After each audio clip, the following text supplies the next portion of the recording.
1936 Democratic Convention in Philadelphia, President Franklin Roosevelt followed up on his powerful 1932 statement, "The only thing we have to fear is fear itself." This excerpt from his Rendezvous with Destiny speech shows us just how vigilant he was. We hope you're inspired by Stuart Alger's delivery here to Google that 1936 speech and see how the President goes on to speak candidly of love and charity. But for now, here are FDR's final words.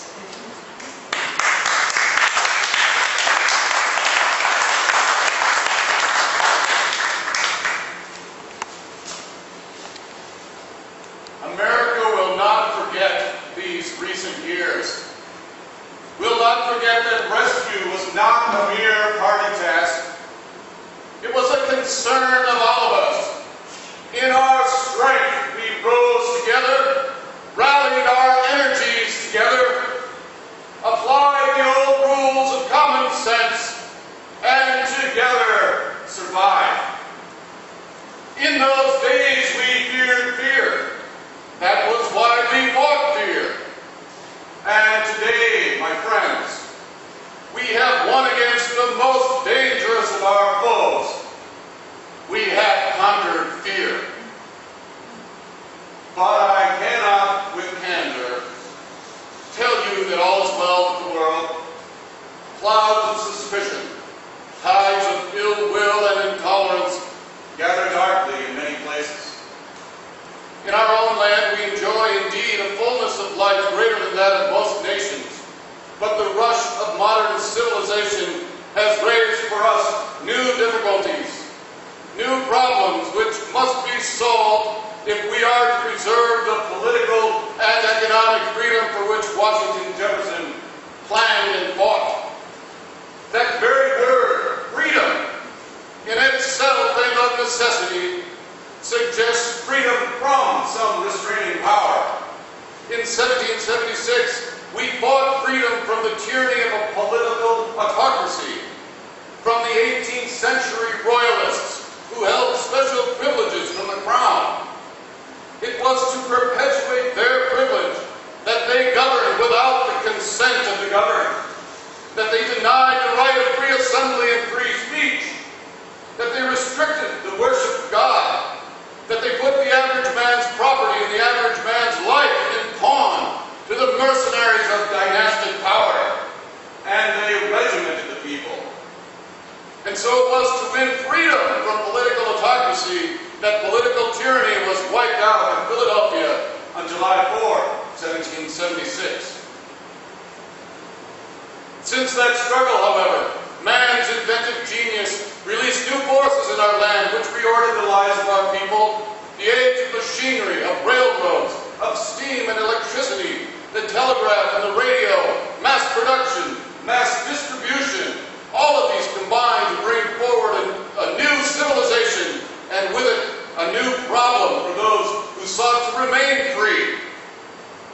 For out of this modern civilization, economic Royalists carved new dynasties. New kingdoms were built upon concentration of control over material things. Through new uses of corporations, banks and securities, new machinery of industry and agriculture, of labor and capital, all undreamed of by the fathers, the whole structure of life was impressed into this royal service.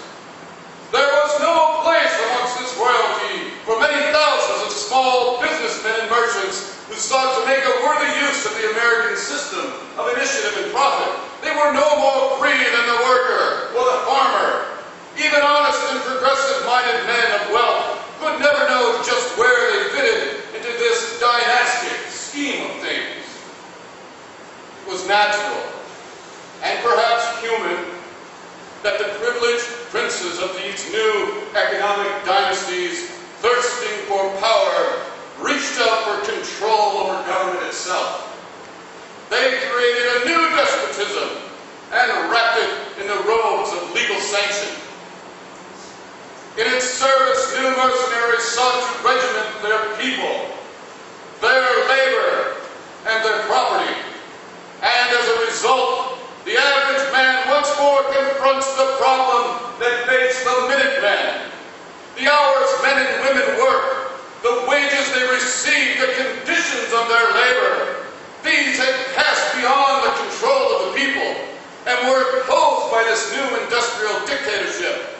The savings of the average family and capital of the small businessman, the investments set aside for old age, other people's money.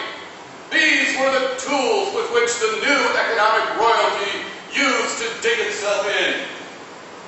Those who tilled the soil no longer reaped the rewards which were their right. The small measure of the gains were decreed by men in distant cities.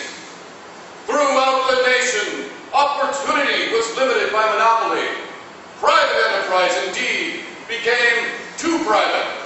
It became privileged enterprise, not free enterprise. An old English judge once said, "Necessitous men are not free men." Liberty requires opportunity to make a living which gives man not only enough to live by, but something to live for.